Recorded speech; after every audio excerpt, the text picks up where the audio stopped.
So if you were to hit the 25 flips, how much would you make in income, you think? Like a little bit over $1 million. Awesome, man.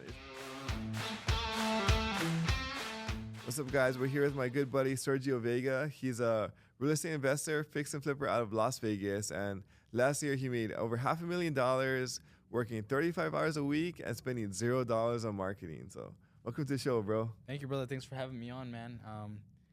I love following your story, love being your friend, man, and happy to be here. I want to drop all the knowledge I can for you guys.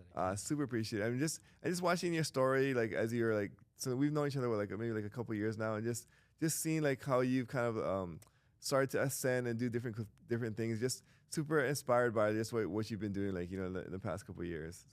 Thank you, man. No, I mean when I met you, I think I was just getting started. I was probably doing maybe like three flips for the full year. Okay. And now we're, I think, around 14 plus, trying to hit 25 this year. Awesome, man. Love it. So, it's definitely been a journey, and we're having growth year over year, but yeah, we're still here. So you're like a bona fide real estate investor at this point in time, like full-time real estate investing.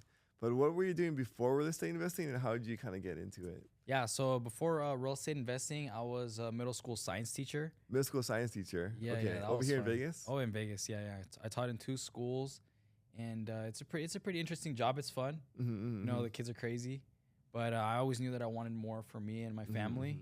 I got huge family values, and I knew that teaching wasn't going to cut it. Yeah. As fun as it was and as fulfilling as it was, decided to go the real estate route.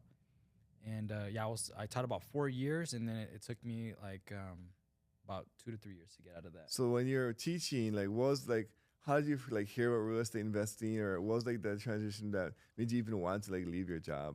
Yeah, so I mean, I was always interested in real estate, just like many people. You hear about it's a good way to make money and stuff like that, but you don't really know too much of the details. But I would say the main thing that inspired me was listening to the Bigger Pockets podcast. And just I don't know how I stumbled upon it. I think it was I fell into the forums first. Okay, yeah. Started reading those, and then I fell into the podcast, and I just was just so amazed by all these people just transforming their lives from regular jobs to just owning their own real estate. It's crazy. I started the exact same way by just listening and consuming a lot of Bigger Pockets podcasts. And whenever a new investor comes to me, I'm like, hey, the first thing, what should I do? I'm like, hey, listen to the first 20 episodes of the Bigger Pockets real estate podcast. Just it kind of lays out the idea that you can quit your job and build a rental portfolio as a normal person, right? So yeah, and also at the end, they're always so what books do you recommend? Yeah. And I'm a huge book guy, and they're like, oh, this book, that book, and that book. I'm like, okay, so I would go automatically go and read them. Yeah. And your mind just expanded, especially when I read Rich Dad Poor Dad. Yeah, that was a game changer book for me. That was the hugest game changer from that period in my life, from teacher to starting to get my the courage to venture out into real estate myself. I think that book was pivotal, but before that, it was definitely listening to the real life stories of just regular people. Everybody has okay, I was working as a teacher. Yeah, I did X, Y, and Z, and now I'm a real estate investor. How much were you making as a teacher at the time? At the teacher, I was making $40,000. Okay, but we would get a $5K bonus because it was in a rougher school. Okay. So it was $45K total for the year. So I mean, $45K a year. I mean, it's not terrible, but it's you're just kind of just getting by, right? But now you're making $500,000 working 35 hours a week, and I know you take a week off every 3 months too. So that's another crazy thing that we'll talk about later. So right. No, I mean the difference between making $45K to making $500,000 a year is life changing. That's 10 years, basically 10 years of being a teacher in 1 year in real estate investing, right? Yeah, yeah, basically making and a lot of my teacher friends still follow me on Facebook, and they're like, they're asking how do you do it? What are you doing? Yeah, they're like, is the money good? And I'm like, yeah, the money's good. When you first were starting, did any of your teachers kind of give you any hey, you're doing the wrong thing, you're gonna fail, or oh yeah, all the time. I would be during my breaks, I'd be out in the courtyard, listening to Bigger Pockets or reading a book, and people would walk by me hey, are you a millionaire yet? Just sarcastically. And then during lunch, they'd call me Donald Trump. They just make fun of me all the time, friendly. You know what I mean? But still, they poke at me a little bit, and it was kind of the thing. And do you think they actually believed you would get there, or what do you think there? So no way. They just hey, here's the dude, he has big dreams, he's dreaming. But we'll see him back here. He'll be working here for the next 40 exactly. years. Yeah, that's exactly probably what they were thinking. And honestly, I didn't have the most faith, but I was gonna give it my best shot. Mm-hmm. I was like, you know what, I'm gonna give this thing all I got, and hey, what I got to lose. So you're working as a teacher. You're listening to a lot of like real estate investing books and podcasts. Right. What was kind of like the first step down your journey of like actually taking action? So I would say I didn't really take action until I actually read like my first book on flipping. Okay. Because you kind of understand like, okay, real estate's the way, Mm-hmm.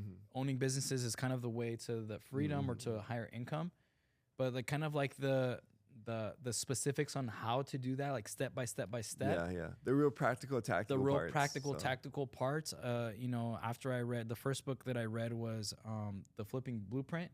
Is that the one of Jay Scott? Luke Weber. Okay. Luke Weber. And then I read that one. Then right after that, I read Ryan Pineda's Flip Your Future. Okay. That one was, you know, very similar stuff. And I was like, okay, this stuff's like not rocket science. Like these two guys are killing it. Yeah. And they're saying pretty much the same thing. Yeah. Like, I think there's like a science to this. And I was like, I think I can lock this down. So what was like the next step? So you read the books, like you say, hey, flipping is the course or like the strategy that I want to use. How did you like buy that first deal? How did I buy the first deal? I was like, okay, I'm gonna build like my dream team. Okay. That's what they call it. Okay. You know, your wholesalers, your title company. That's the first thing I did is I went to go build a dream team. I sat down with people with coffee and I was like, hey, I've never flipped before, but I want to. So I spoke with like agents, lenders, and kind of just like kind of got the lay of the land, kind of like immerse yourself in like the culture, the people, the community of like real estate investing. Yeah, because without that, you really don't have the confidence to kind of do anything. So I'd go to the meetups and like having like the support of like a team and like professionals. Like you're just starting out, like you don't know what you're doing. But when you talk to like a title rep, they've been doing it for years and years. Yeah, they've seen like thousands of transactions. Oh, right? thousands of transactions that they can walk you through them like with your eyes closed. And like just like having them on like your side just builds up your confidence. Be like, you know what? I don't have a lot of money and this is very risky, but I have professionals backing me up. How much money did you have when you first started? When I first started, I saved up $30,000. Okay, I mean, considering like your salary was 45, to save up 30,000, that's like super impressive. But I also got my real estate license to do that. So I was like, you know what? I'm gonna get my real estate license so I can get my money up. Okay. And so were you selling houses before this? And so no, I started teaching and selling houses like almost around the same time. Okay. But you know, it's tough being a realtor. Like I think my first year or two, I didn't get no sales. So you're a teacher and realtor are like part time on the side. Right. During this time. Yeah. And then so as a realtor, you're familiar with like kind of like the general idea of real estate investing or real estate, but then like the real estate investing is like slightly different than being an agent. Like there's a little more nuance to it. Like what would you say like is kind of the biggest difference between being like an agent and an investor? I would say the biggest difference between being an agent and being an investor, like kind of like crossing that barrier, is gonna be number one, like understanding like how to finance a flip. So when you're a realtor, you only know two ways to finance: cash or traditional financing. Yeah, conventional loan, right? Conventional loan, and that's it. Like nothing else exists. Like that's all they teach you in school. That's all your broker talks about. Yeah. And like 99% of the transactions, probably, I'm not sure how accurate that is, but that's one of those two. Yeah. Usually how they go. So when you're an agent, you don't understand like how am I gonna get $300,000 cash to pay for this house and another $50,000 to like fix it up. Yeah. You're like, it's impossible. Yeah, it seems impossible because you've never done it or like you don't know like the first step about it. Yeah, right? it's not gonna happen. Like so, when you talk to like an agent, I think that's the biggest hurdle is like getting over like the financing piece and then not really understanding or gripping that how that's even possible. Yeah. So what was like was you buy your first deal? Was it on the MLS? Was it from like a wholesaler? So yeah, my first deal, I got it from a wholesaler. I actually bought it from Ryan Pineda. Oh, really? So yeah, my first deal. And yeah, man, I made so many mistakes on that one. Talk us through it. So what was the purchase price? Was like so when you say you buy from Ryan Pineda, like was like over coffee? How did you like? No, it was with his whole team. It wasn't. I never even talked to him. Like, okay. I think I met him a couple times at meetups and whatnot. But when I bought that deal, it was through his team. Okay. And they're like, yeah, it's a good deal, and I liked it, and the numbers that I was penciling out worked out. What was it like the purchase price? 3.2. It was like a 4.2, 1,500 square feet. I think we bought it for like, I think it was like 120. Okay. Back when Vegas was a little cheaper, and then we're gonna sell it for like, I think like 240. Okay. Like that. And how much renovation do you think it needed? The rehab we I think we put in like 35. Okay. And yeah, we blew that rehab. We that thing doubled. That's the thing. Like whenever like I think like I see a lot of newer investors when we're just getting started. Yeah. We think it should cost this much, but the renovation always goes longer than more than expected, and it always takes longer than you expect to, right? Yeah. So our whole time was massive. I think it took us like 3-4 months to rehab it. And also, you know, our budget doubled, mainly I think just due to like all the mistakes we were making and all this stuff. And then another mistake that I made is I listed it myself. Okay, because you had your license, right? I had my license, but I never listed a property before. That's my first one. So I was like, I got this. Like I've been an agent, I can do it. And it's like a totally different skill set. Like you don't even realize. Being a buying agent and a selling agent is like two separate things, right? Yeah, and I do that the buying agent that was coming in with their buyer. Yeah. Man, she chewed me up. She's like 20 years She's experience. a pro. She knows what to do, how to push a button, how to negotiate. So. She got me like with I think like $15,000 plus on concessions. Wow, yeah.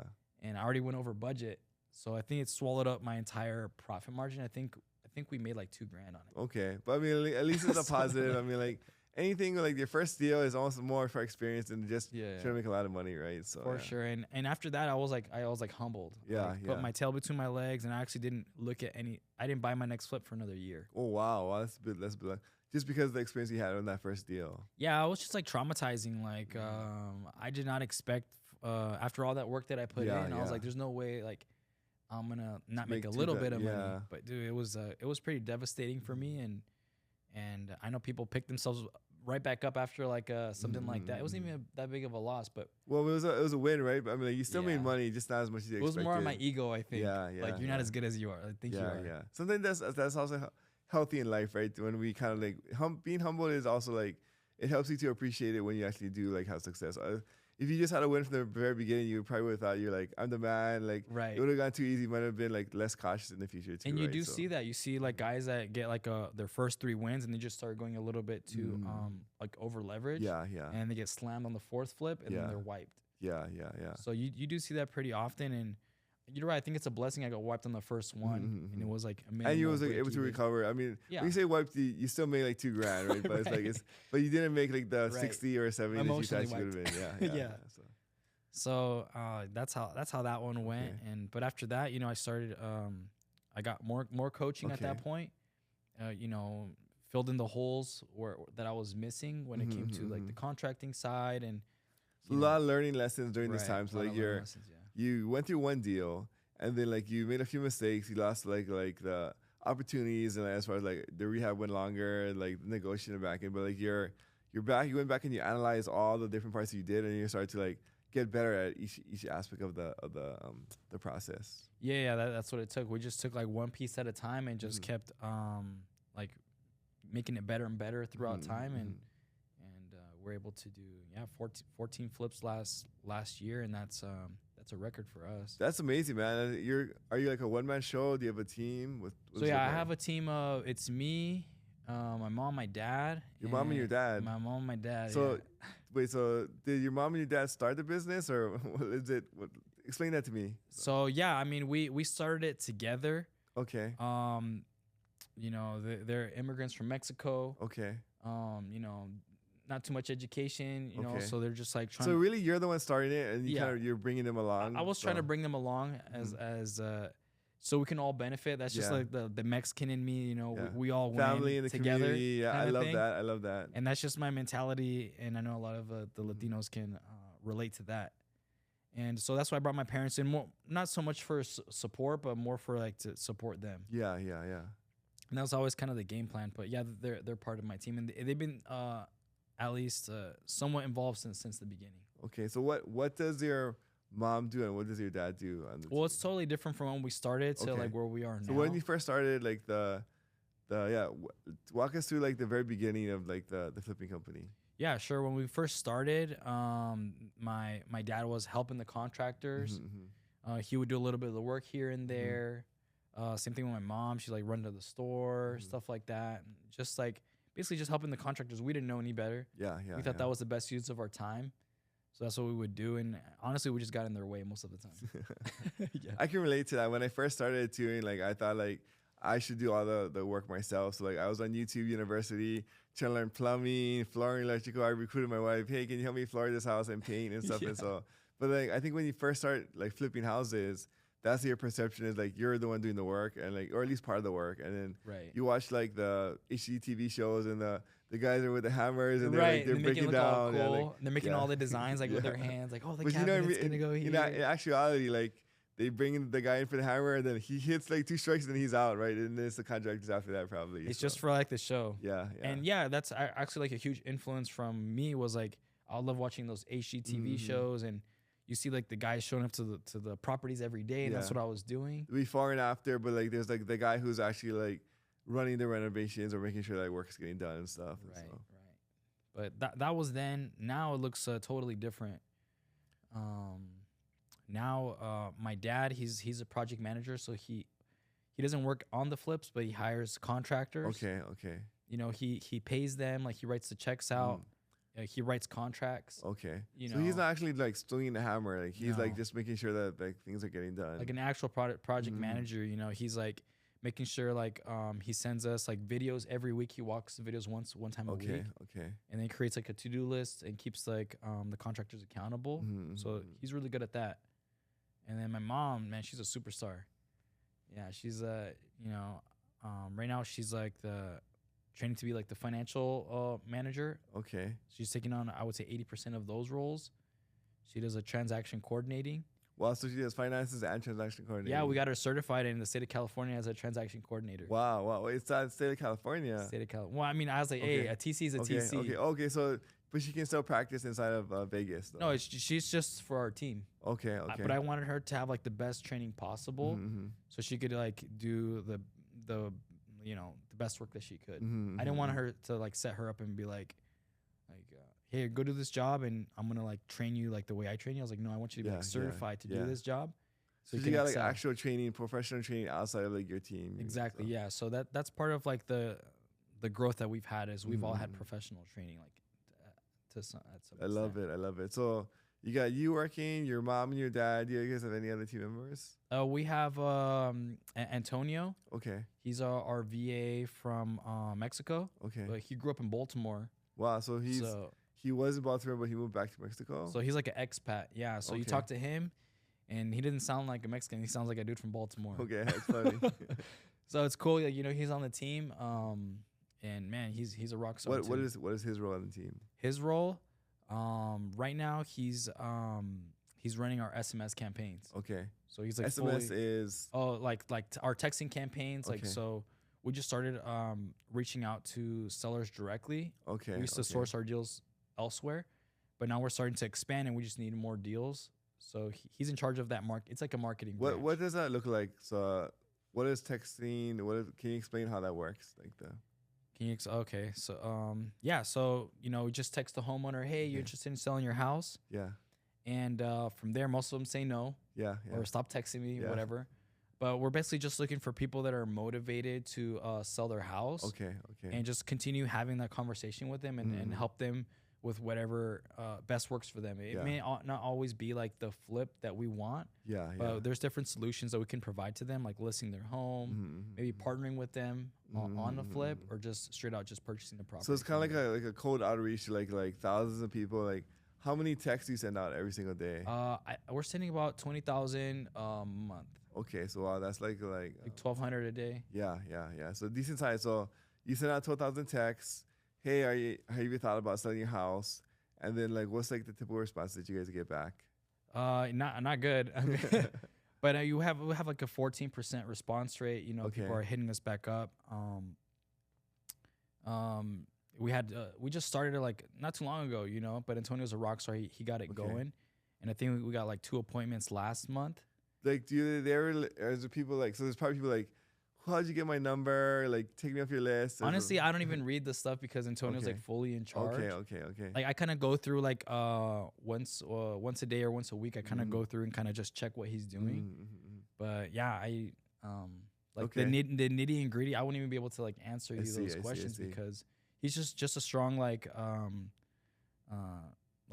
would say like part of the team. Like he can just take on a lot, and That's what So you at do. what point in time, like how does it go from you send the text to you actually buying the house? You know, we just started that kind of marketing, so Okay, we haven't okay. bought a house yet. Okay, so it's just kind of recently That's the pretty company's- recent. okay, That's okay. not like our bread and butter and how we typically buy houses. That's just like us like expanding into I see. new So avenues. it's kind of like a new venture on this. It's one, definitely so a new okay. venture for sure. What about like just like how have you guys bought all the houses you bought this year? Yeah, for sure. So the way that we bought all the houses in the past is going to be through relationship based. Okay.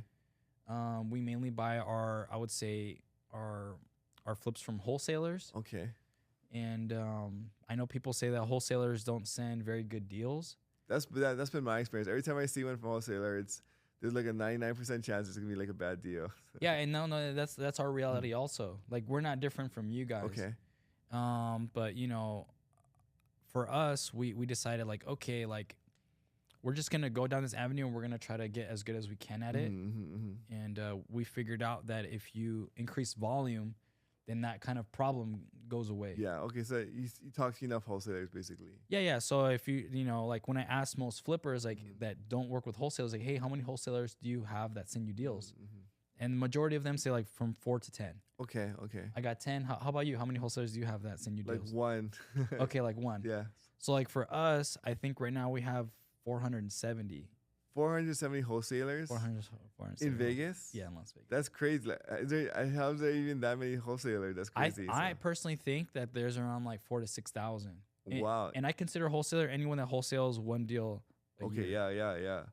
So- That's crazy. Okay, 470 different wholesalers in Vegas that you contacted or are in communication with. Right. And I tell people all the time, like, okay, you have one wholesaler, I have like, 470. let's say 400. Okay. Like like 99% of the deals are no good.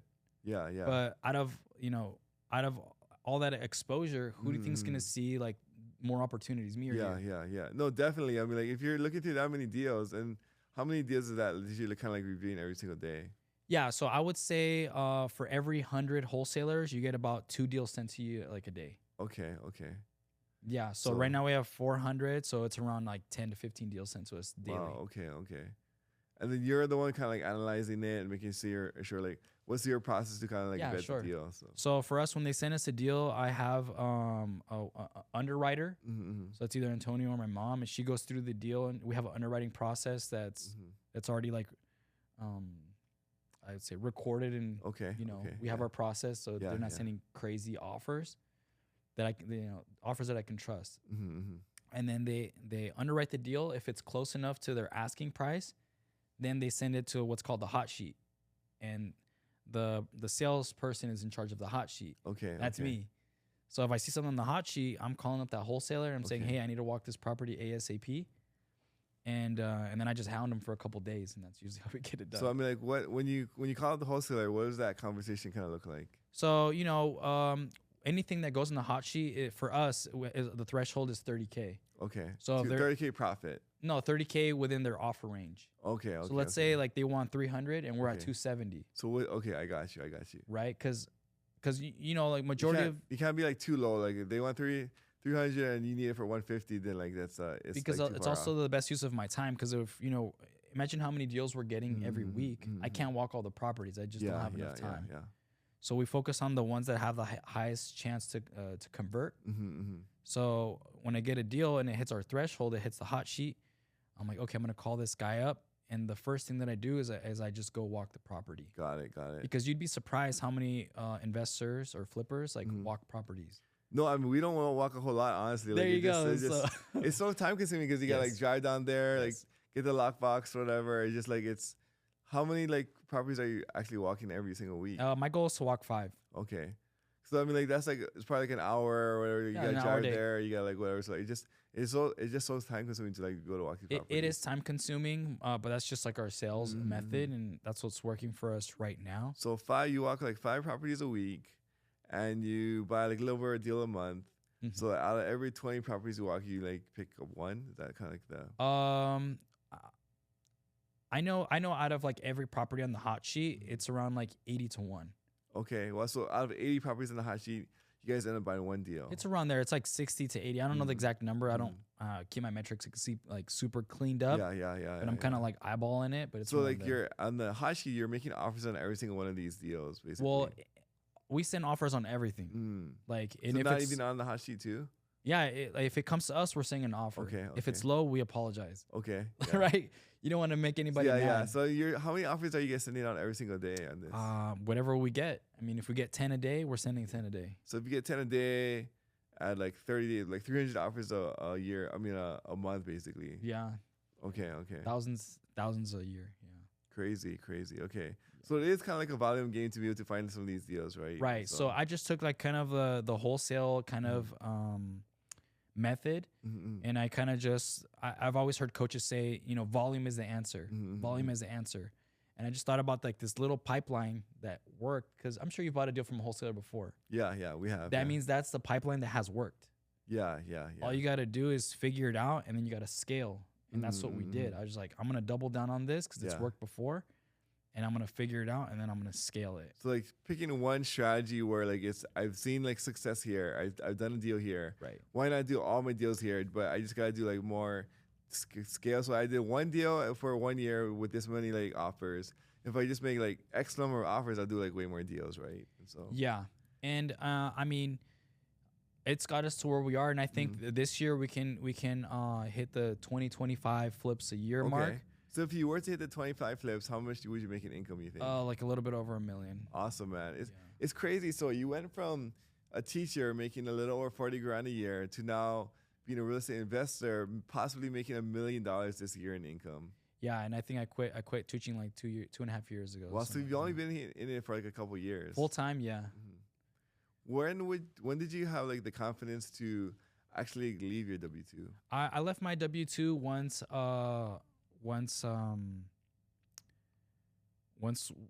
like I could replace my income. And my income, I dropped it from 45 to like 30. So it's like once I could pay myself $30K a year, I'm leaving my job. I feel like that's like one deal. So like yeah, basically. So like after we got like, I think it was 3 deals a year, I was like, okay, this is it. I'm out. It's almost like you saved up like a couple years worth of salary, and like you made salary for that year. Then like you're good to go for like the next like.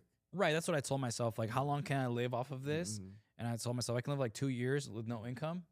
Great. Like, let's go. Let's rock and roll, and let's see what happens. What does your coworkers tell you like about during that time? Who? Your coworkers. What was that? My coworkers? Like? Oh, they're like, you can do it. Some like, you can always come back. Yeah. They're super supportive. Like, no one really like talks smack. It's kind of hard to talk to them now. Yeah. Just because like the conversations are so different. What is like? Yeah. So like, tell me about that. Like, have you talked to any of your coworkers recently, and what was that conversation? I talk to them, but like not about business. Like we keep it personally. Hey, how's your mom? How's your dad? How's the gym? They're not asking like, hey, how'd you do that, Sergio? How can I do the same thing that you're doing? Some of them just say like it's cool. Like, oh, that's so cool. I think they probably want to ask. I don't think they have the courage to. I would definitely be open to it. Yeah.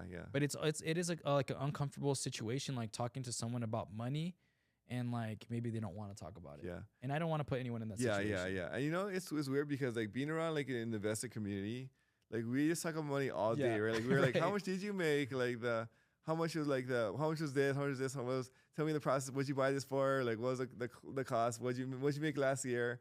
And it's such like a normalized thing in our community, I think, as investors. It's very normal, and we're not trying to like brag. We're not trying to like belittle other people. We're literally just trying to help each other, and we're using money as a metric to see what works. Yeah.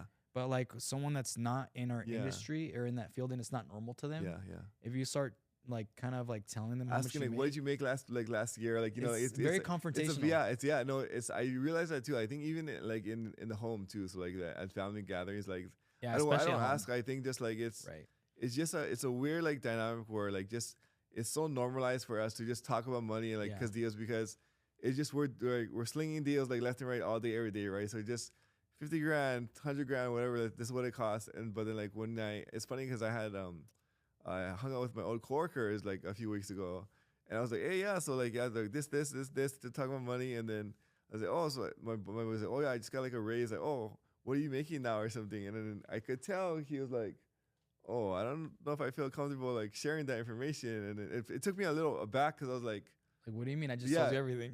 I'm just because like it's just because we're around our peers, it's just so like normalized to just talk about numbers all day. And a big part of investing is just talking about numbers. Right. So it naturally leads to just talking about money because we're talking about numbers and money, right? But like when you're, I guess when you're working like a W-2, you don't think about like how much you're making on a daily basis. It's just like my job, my profession. The money is kind of like a little bit more of like a byproduct, and it's also very personal to you too, right? So yeah, it's a huge difference, like the employee mindset versus the business owner mindset, and it's not an easy jump to do. You know, there's a lot of hurdles you got to go through, and then when you try to relate, like go back to relate, whether it's family or friends or old coworkers, there, you know, you kind of have to be careful about like what you say, because you're not talking to another entrepreneur. You're talking to like another employee, and there's nothing wrong with that. But you know, I think there's different like social guidelines you kind of have to follow. I think sometimes like I think in retrospect, I think I probably come off as like an a-hole, like, you know, like because you talk about money like so naturally and casually, which is in the investment circle, that's just a natural thing to do. Right. But then when you do the same thing in another circle, they're like, oh, you're showing off, or like you're like what, like you made $500,000, or you gonna make $1 million, like you think you're better than us, kind of thing, like, you know, which is like you're not. I know you're not trying to say that, but it's just like it's like that transition is just so different in the mindset or how you see the world, right? So. Yeah, and I'm not sure if there's like a solution for that or not. I mean, just being like mindful of other people's like conversation topics. I think. I to be honest with you, I probably was very uncomfortable sharing my salary when I was working at W-2 too. It's just a personal thing, and then me too. A lot of times, like we get our sense of self-worth. Sometimes I think of like how much we make, especially as guys. We're like you kind of like by how much you make is almost like your value in life to a certain extent. Like I mean, like fair or unfair, that's like just I'm kind of taller than you. Yeah, it's like, oh, I'm taller than you. Like I got bigger muscles. People. Yeah, so like, but who's like bigger, me or you? Yeah, and so like it's funny, like whenever you go to like family parties or just like networking events in general, like let's say before investing, you're like, what's your name and what do you do, right? Like we're so like our identity is so wrapped up in our profession and what we do, and along with that, like in the investor world, is like, what's your name? What do you do? How much do you make? I don't know, like the three questions. Like, no one leaves that one out. Yeah, no, it's crazy. I'm just thinking through this now, but like, it's like I judge the success of an investor for like basically by how much money they're making, right? Right, it's like because it's at the end of the day that amount is a measuring stick. Yeah. You know, just to how well your business is running. The rest of your life can be in shambles. Yeah. You know, but it's like just you have a terrible marriage. You're like your health sucks. But you're making like $10 million a year. Okay. This guy is it's really the arena that you're in, right? It's because like when you play sports, like I'm like on my basketball team, right? The best basketball guy, like we're in the basketball court, he's the man, right? Like he could be like super poor, he could like terrible with girls, whatever, but like just in that arena, like it's like when you're together, like your ranking is based on like what's the value that you're in, right? Like you're at the gym, the biggest guy, he's the man, right? He's like the top. He's the top. He's the alpha dog, even though he's like poor or like whatever, like his like marriage, whatever things. But and then, so we're in the investing world, in business, is like the guy who's making the most in the room. Like he's like basically the top dog in the room, right? Exactly. So. Yeah, everyone listens to him. I remember like we're having like we're at the mastermind yesterday, and everyone's like helping each other out. We're like doing the little powwow where like everyone like shares like their problems, and we all try to help. And then Gary Harper comes in, and everyone stops giving advice, and Gary's the only one giving advice to every single person because he's the top dog. We all like stay quiet. Business, right? Business we all stay quiet. Like, dude, like Gary has the answers. You like, feel like I you don't want my answers. You want his. It's so crazy. So yeah, I think it is a way to recognize like who has like maybe better processes, better systems. Better spending, better saving, better marketing. It's also like the fruit, right? So like it's like we're all trying different things, or we are on the same journey, but like some guys are just showing better fruit. So like it's like you want to listen to see where the fruit is actually happening, to see how did they do that, or like ask them questions on like how they got there, right? And it's like the wise thing to do. Like you want to get advice from the guy that's doing better than you. Yeah. Like you don't want to get advice from someone that's doing worse with you. It's good to listen to them. Yeah. But like, you know, you value that advice more, right? And so it's just like when you're going like even on the basketball court, we're like there's like the best basketball player, his advice, you're gonna take way more weight on that one than like the worst guy. Even though the worst guy has the better advice, it's for what reason like you value this was more. Like, exactly. It's just like a subconscious thing of just how you value like I'm just thinking through this right now. it's so weird how like or not weird, but it's so interesting how like the investor world and like the circle kind of runs in business, right? It's true, and I mean, and it keeps going up. Like, look how many people listen to Elon. He was like the richest man on the. I don't know if he still is, but like everybody listens to that guy. He says one thing, one little funny tweet. Everyone's like looking at, oh, what's he doing? What's he doing? You know, actually, it's funny. So we were actually having dinner with Pineda the other night, and so like actually, like Ryan is like, in our industry, he's like a top dog, right? He makes a lot. He has very successful business, and so I was like, he was talking about like how he's like, oh, I'm like taking some peptides, and he might be on like some TRT and stuff, right? And like my whole life, I was like, steroids are bad. Like you know, I mean, like, you know, like you hear in the media like the bodybuilders or like the professional athletes, like take steroids and like their health declines, and like in school, you stay away from drugs. Steroids are bad, right? So like my whole life, I had this conception like steroids are bad, right?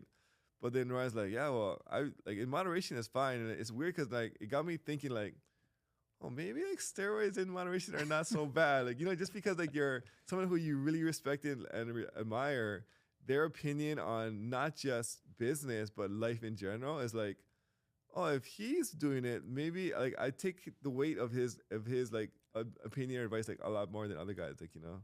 Yeah, I think that's true too, and man, I don't think I do peptides. Even if I'm not saying I'm gonna do it. I'm just like it's got the conversation going, right? Where my brain thinking, where as opposed to where like I'm like, no, like heck no, like that's that I would never. Like if a bodybuilder was like, dude, you gotta take peptides, you'd be like, no, I don't. Yeah. But then Ryan says, you're like, I should look into this. Let me do a little more research. Let me go to the clinic and see what's going on. Yeah. It's like kind of crazy. So. Yeah. But okay, so like crazy. So like you made this huge transition from teacher to now like successful real estate investor.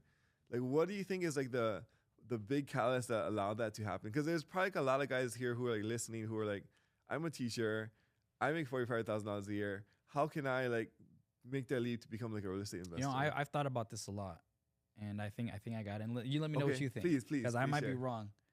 But I think the difference between the guys that, you know, get stuff done or just make a little bit of progress is goal setting. And that might be like, oh, I made the goal. But like, I think that making a goal and then remaking the goal, like, because if you make a goal and you don't hit it, that's fine. Okay. But are you making a new goal after that? Can you give me an example of this? Like, let's say like you make a goal, like, dude, I'm going to make $1 million in 1 month. Okay. You can make that goal right now. Okay. So can I. Yeah. Right? Yeah. Okay, let's make that goal. And let's say I start making that goal. What happens is you start getting discouraged because you think like, I'm not going to accomplish this goal. So there's two things you can do. Well, it's one thing. You got to kill the goal. Okay. The goal has to die. Okay. Right? But after the goal dies, after that you have two options: to leave the goal dead or to repivot your goal into a smaller goal. Okay.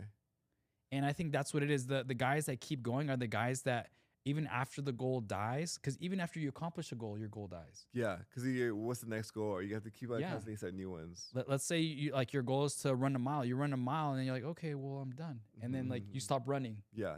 Right. So same thing as in business. Like my goal, let's say it was to hit 14 flips. I hit 14 flips. Okay. If I don't make a new goal, I'm gonna hit 14 flips again. That's true. That's very true. I mean, it's so interesting, like what you say now. I'm trying to process it, but it's like you have to have a target to drive to in order for the action to kind of back that up, right? Because like if you don't have a target, you just kind of just float through life and just whatever happens, right? But you need to have some kind of like a goal or a target to kind of hit. But like so often, like we set the goals way too high, and then like we don't hit them. We're like, oh, I guess it didn't work. Like yeah, but you have to reset the target. And I think I thought of like, why are goals so important? Like, what makes goals so special? Yeah. Out of everything, I really thought about it, and I figured out. Well, this is what I think: that setting a goal is like creating a vision in your life.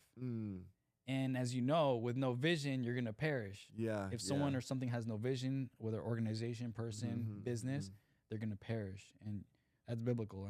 I love the Bible. So, and I think that when you set a goal, like what happens when you set a goal? You know, I'm gonna do 25. For me, for example, I want to do 25 flips this year. Yeah.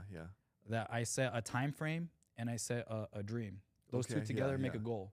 When I set that goal in my brain, I can automatically see a vision in my life of what I need to do to get there. Yeah. So I created a vision in my life by setting that It's almost goal. like you create like a mini game plan by default or subconsciously by having that goal in like having that like that actual like the tangible goal like in place in front of you. Right. And if and the problem is that it's good to make goals, but the thing is, like, if you're going towards a goal and you reach it too fast, you have to reset it. Yeah. Or if you're going to it and like you're like, oh, I'm not gonna reach this goal, like don't give up. It's okay, just lower the bar and reset it. And I think the guys that constantly do stuff like look at Ryan Pineda, he makes goals every week, every day, every quarter. And I saw like Denzel Washington does the same thing. And I'm not sure how accurate that is, but I'm starting to think that's the difference. Constantly setting goals, trying to reach them, and then resetting them or readjusting them. If you hit it or if you don't hit it, either way. Yeah, like daily goals, weekly goals, monthly goals, quarterly goals, yearly goals, 10-year goals, like, and like constantly like a revamping. Because I think those goals create vision in your life. Yeah, I know. I hear what you're saying. Yeah, purpose. And like you really have to like see it before you can actually do it, right? So like that vision, like you mentioned, of just imagining it happening or being able to accomplish it. Then like it's almost like your brain kind of like works backwards to kind of see like, okay, now it creates the vision. Let's look for all the different parts that will actually make that come true. Like I'll give you an example. Like let's say you want to get a 6-pack by a certain date. Okay. Because a goal is a dream plus a deadline. Okay. I like that. I like the definition. So I want to have a 6-pack by 6 months. So let's pretend that's your goal. You want to have a 6-pack by 6 months. Okay. And 6 months is January. I don't know what's today. June 20th. June 20th. So by June 20th, I'm gonna have a 6-pack. Okay. If you tell yourself that, like automatically in your brain, you start seeing like what you need to do. Like the vision just comes to life in your brain. Yeah. I need to do this. I need to do this. I need to do this. I need to do that. And like it comes from above. I don't know where it comes from. Have you heard of this thing called the reticular activating system? Yeah, I've heard of it. It's a fancy word, basically like whatever. But basically, like in every day, we have so much inputs coming in, right? There's like a million different things you're seeing. There's lights, there's people, there's the microphones, there's a jacket, there's like all these like things on the shelf. But then somehow you're able to like blot 99.9% of everything out and just focus on like maybe one thought or our conversation, right? And so your brain is like so good at just blocking out like things and not letting you like your actually like mind actually see it, right? But then I think when you have like a vision or like a goal, what it does is it starts to filter in the things that are important to you. So then like just like when you buy a red car and like you see other red cars on the road just because it's on your reticular activating system, like on the radar. So like if you have a goal, let's say like to like get a 6-pack in 12 or 6 months, then now like your brain's filtering the information that's going to allow you to do that as well. Let's look at this magazine that talks about nutrition. Let's look at this bodybuilder, his tips. But like it's like it is the universe and it is karma, but it's like there's actual science too, where like you have the vision and then your brain subconsciously kind of lets in the thing to let you actually accomplish it. That's awesome. I think that's also a part of like why goal setting is the difference between people that do stuff and don't do stuff, because it activates, like you said, that system. I'm not sure how you say it, but it's a super fancy reticular activating system. When it activates that, it creates vision, and like just making goals. I think that's just what the single. If I were going to say like you want to change your life, start making goals in your life. So what does a process of making or setting goals look like for you? For me, like I said before, I just go back to like my definition of a goal. And that's a dream with the timeline. Okay. So you set those, and is it like weekly, monthly, daily? How often do you set your goals? So you can set a huge goal, and then you can set as many goals as you want. But I would say like I like to make my goals attainable. I go through like the SMART system. Okay. Like specific, measurable, attainable, relevant. Okay. And like in a certain timeline. Okay. So I do follow like the SMART acronym to make goals, and that's like a pretty popular way to make goals. Because if you do make a goal, but it's not like there's no deadline, or like it's not measurable. Yeah. Then the chances of you reaching that goal is pretty slim. So I think it has to hit the SMART goal, it has to have a deadline, and I think with those two things, like most things are achievable. That makes sense. I know we talked a little bit before the podcast about. You said you take a week off every quarter, like yes. But talk to me more about that. Sure. So yeah, I'm constantly reading books. Big book guy, and I'll read any book. If you recommend a book to me, I'll read it. I've been like I think ever since starting real estate, I've been like a big book guy, just because that's when there's so much like knowledge and wealth of information. I feel like the reading books really supercharged my success in the beginning, and to this day, it's kind of like what keeps you sharp. And the whole thing is it's crazy because like just like setting goals, when you read books, it's like you're having visions of like what's like possible, and like you're changing your business or your strategies by based on what you're reading, like and like applying it into your real life, right? And so the one thing I've been doing recently though is I read like I used to read like a ton of different books, but now I'm like reading like the same book over and over like a few times just to kind of like pull like the most out of it, the ones that like are really most impactful. What has been your experience with that? It's been like I feel like so like the first time like you read a book it's like this is amazing, right? But like you don't apply like 99% of the things into your or retain it, but like you just know it was a good book and it was really helpful.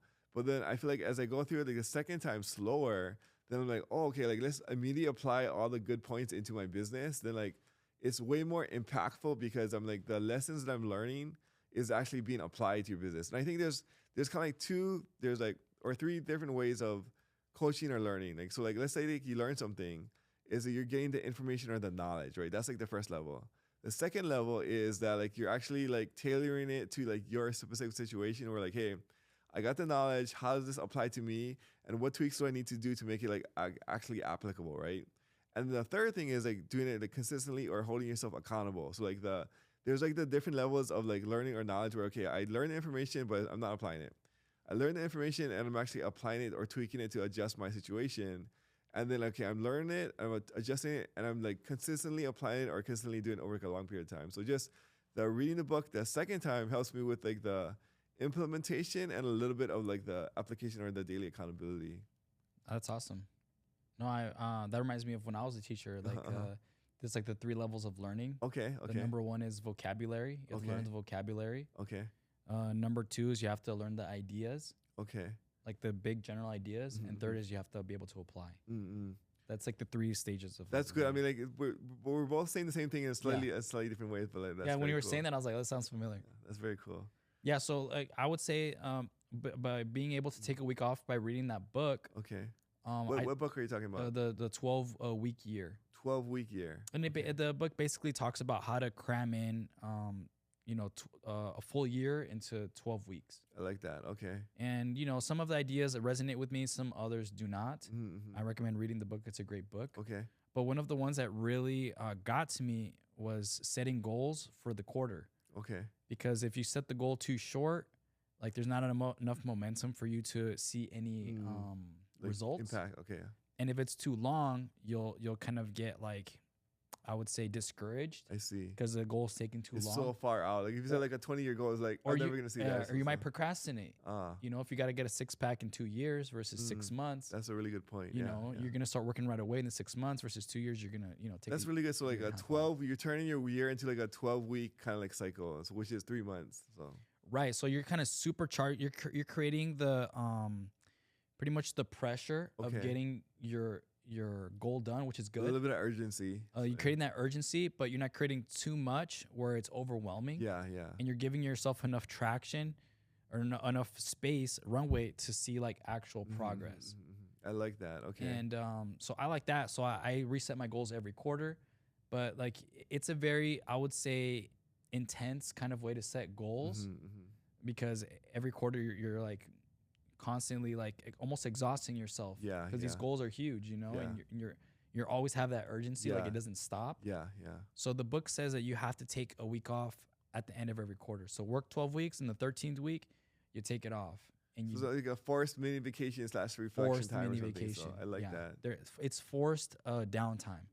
So during that downtime, you can you're supposed to reflect on your goals, not work at all. Reflect on your goals, like see if you did them or not, and then set new goals for the quarter and basically just rest, relax, and so it's a full week every 3 months that you're just reflecting on the previous 3 months goals and then setting the goals for the next 3 months to kind of like do the next kind of sprint. So like sprint, take a break for a week, sprint, take a break for a week kind of thing. That's like a cycle over and over. Yeah, and I found a lot of benefits from that.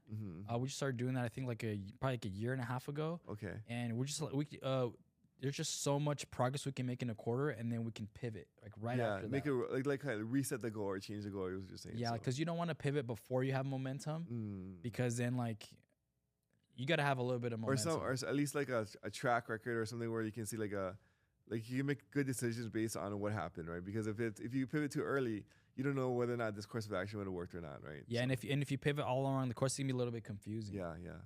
But it's cool. I mean, like, I think you took a vacation in Hawaii last time for a week. So I did. These weeks, is it like, do you typically travel? Do you stay at home? What's kind of like the topics behind Yeah, that? I mean, I'll do whatever. Mm-hmm. I mean, I went to Hawaii for 9 days. Yeah. So I think it was a little bit longer than a week, but it was cool. I was like, you know what, I'm getting out of here, and I just booked it for the whole week, and I was just sitting on the beach for 9 days, like not doing much, and it was amazing. I had a great time. It's also like really, I think, helpful or like the healthy to just take breaks. I think like that's why like you take Sundays off or like once a week off, just because like our body needs to reset and also our mind too. But it's like I think being in entrepreneurship is just so taxing mentally because there's so much mental energy that it takes that just having that week of just rest or just like recuperation is really helpful for you to just like make better decisions for like the next 3 months or to kind of like be inspired to kind of go back at it again. Yeah. I agree, and I think that's what keeps me like pushing and keeps me like I would say keeps my battery full. I see a lot of guys are like, man, like I'm tired of this and that. And I'm feeling pumped all the time, and it's not just me that takes the break; it's my whole team. Yeah, well, but then how do you do that? Because one business just shut down during that time. It does shut down. It does shut down. You know, my project manager, he only works one time a week during his break. Okay. That's kind of the unfortunate part at the moment. But yeah, sales shut down, transaction coordinating everything shuts down for the week. But you feel like over the long run, it's actually like better for that to happen. It hasn't really affected us too much. Plus, the thing is, you anticipate it. Like oh guys, the week's coming up in about 6 weeks. Make sure you're getting ready for it. Putting like that extra work in to make sure that the week. It's a solid week. Everyone knows the exact week that we're gonna have off, so people prepare. It's really only 5 business days. Yeah, that's true. So you can either do stuff before or do stuff after, and there might be like a phone call or two you have to take during that time. But for the most part, if you do a good job and like prep for it, there shouldn't be any work. Yeah. Love it. So where do you see kind of like your business or like your real estate investing journey going maybe in the next 2, 3, or 5 years? Man, I like that question. I like that question. So, I mean, I in 5 years, I want to be, I would say probably 10x where I'm at. Okay. So, maybe like 5 mil a year is what I'm thinking.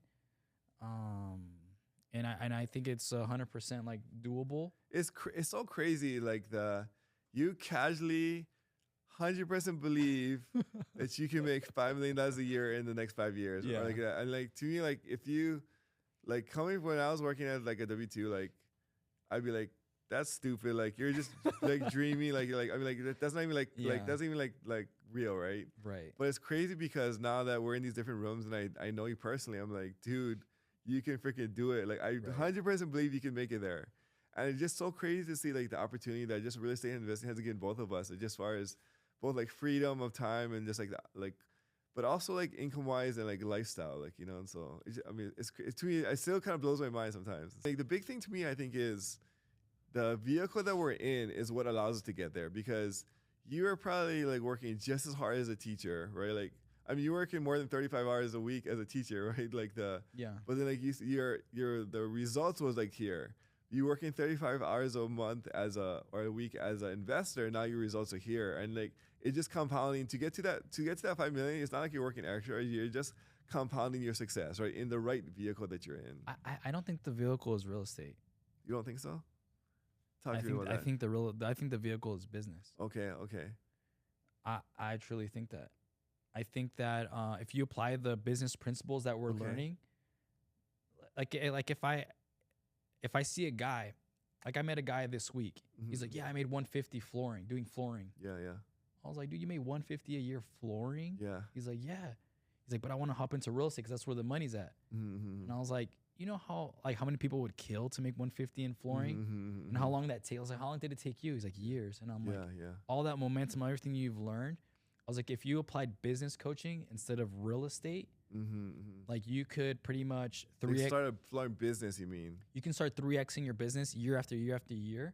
So like next year you'll be making 5. After that you'll be making 1.5. After that you'll be making like 5. Yeah. Like, so I think that people see real estate and they kind of make it a little shiny. Mm-hmm. But I really do think that the vehicle is not exactly real estate. I think it's business.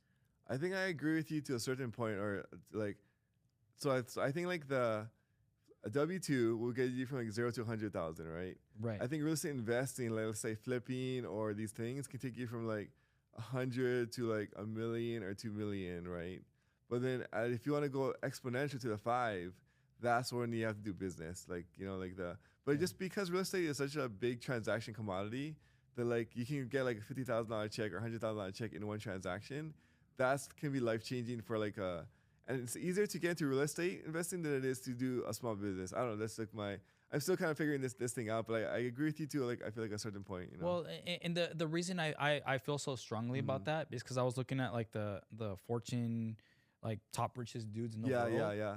And one of the dudes on there was a roofer. Everybody is private equity or business. No, I mean, so that's what I'm saying. Like, so like there's like the W-2 world where you can make, let's say like 500 as a CEO, like, or whatever your max, right? I'm not calling like this Disney or these stupid guys, right? Like normal humans. And then like real estate investors, like or like agents or like flippers or like wholesalers, you can get to like another tier in this level. But then if you want to go to the next level, now that comes down to business, like because even like investors at a certain point when you're running a team and you have like the accounting, you got like different kinds of things, sales, marketing, like operations, you're really running like a small business at that point in time, right? So I see what you mean. And I think you're right. And I think like it goes back to like, I think it goes W-2, self-employed, and then building a team and then kind of scaling business at that point. Because that guy that's making 150 doing flooring, he's not a W-2. Yeah. He's self-employed. Yeah. And I think that might be like the next step. Yeah. That does make. I gotta think about this more, but that does make a lot of sense. That's cool to talk about. Yeah.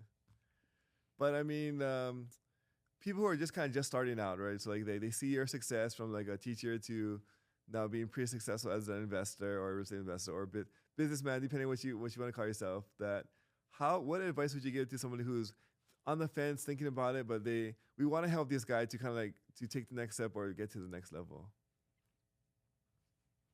I mean, so I'm trying to put myself back in my shoes as like where you had space where you were middle back school then, right? teacher making $45K a year, working 35 hours a week, and not having much in the bank, and just the fluctuation of like $600 to $1,000 was like almost life changing to me during that time. Like, oh dude, like $1,000 bill, it's gonna set me back, right? I can't go out on the weekend, or I can't do certain things. So back then, I think that the biggest thing was I was really scared to like lose any money. Like even like buying like a $500 course to me was like a massive risk. That's good. I mean, I remember that time in my life too. Yeah, like a big dinner, like $100 dinner. Like, well, I don't want to waste money. Like, you make $20 and $30 is a big difference in like in a dinner, right? Like it's like we gotta save money because like it's the margin for error at that level is like so small, right? So like that's what it is. You can't afford to invest in yourself or afford to invest in risk because there's number one, no guarantee you're gonna get it, and number two, it's gonna hurt you like for the next like 6 months, right? So I would say that's what it is. The margin of error is so small down there that taking a loss can be devastating. Yeah. So I would say that this can't apply to everyone, but use what you have available, which is your time. And I think 10 hours a week is sufficient enough to get a lot of traction. Dedicate 10 hours a week to learning as much real estate as you can. I would say if you can even get an internship for 10 hours a week, come on my team. I'm looking for interns. There we go. You'll learn, you'll see everything that I'm doing, and it's going to fast forward you. I've had many interns in the past, and a lot of them are. One of them, he said he's gonna flip 6 houses this week. Awesome, this year. I love it. And he was with me like a year and a half ago. I love it. So he's going faster than I was. And just because he got to see my systems, he got to help me out, and I was not paying him. An internship is not paid. Okay. But also, 10 hours a week is something that you can carve out of your week. For some people, I'm not gonna say for everyone because I don't have kids or responsibilities, but. So for some people, it might be 10 hours. Some people might be 40. For some people, it might be 5, right? So Yeah, but somewhere around 10 hours that you can carve out. It doesn't have to be more than that. You know, to either, if you're a self-learner, go self-learn. If you're not a self-learner, like you struggle, you need someone to sit you down and kind of teach you how to do things. yeah, Then I would say go the internship route, because as long as you have the knowledge, it doesn't matter how you get it. As long as you get it, that's what matters. So if you want to be a real estate investor, I would say ask Daniel. He might take you as an intern. I'm not too sure. We have interns, and There so, you yeah, go. so. He takes interns. Maybe not right now, but that's something he's done in the past. And same thing with me, and same thing with pretty much almost real estate investor that you know. If you're willing to have a little bit of hustle and have just a couple hours a week, they're willing to onboard you, teach you, and you're gonna get massive amounts of information. And That's knowledge. really good. That's really powerful. Well, appreciate your time, man, Sergio. Always a good time chatting, Yeah, to see good what time. you're up to. If people want to reach out to you or find you, where can they do so? Yeah, sure. So you guys can find me on Instagram, Sergio Investor. That's the best place to reach me. Send me a DM, and I'll get back to you guys as soon as I can. Awesome. Well, thank you. Thanks for being on the show.